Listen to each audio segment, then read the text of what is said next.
স্বপ্নভঙ্গের রাত। ISL cup হাতছাড়া সবুজ মেরুন শিবিরের।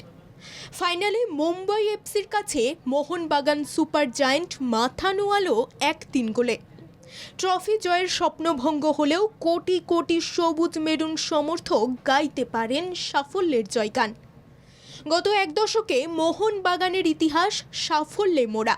পরিসংখ্যান বলছে এই মুহূর্তে ভারতের সেরা ক্লাব মোহনবাগান।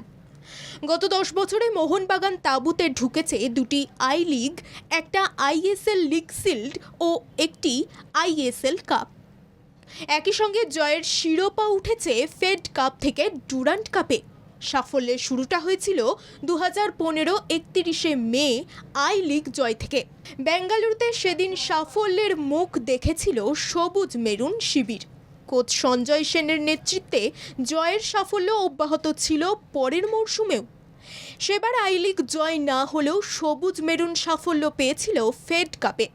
দেশের সেরা খেতাব জেতে মোহনবাগান। মাঝের কটা বছর সেভাবে সাফল্য আসেনি মোহনবাগান শিবিরে। 2016 থেকে 17তে অল্পের জন্য আই লিগ খেতাব হাতছাড়া হয়। 2019 সাল পর্যন্ত সেভাবে সাফল্য দেখেনি ক্লাবটি। সে সময় টানা লিগ জিতেছিল ইস্টবেঙ্গল।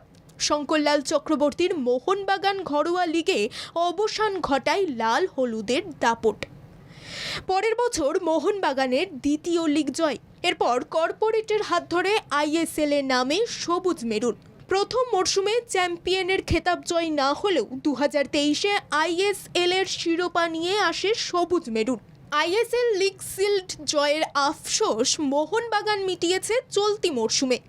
তবে আইএসএল কাপ জিতে চলতি মরশুমে মুকুট জিতে নেওয়ার স্বপ্ন পূরণ হলো না মোহনবাগানের।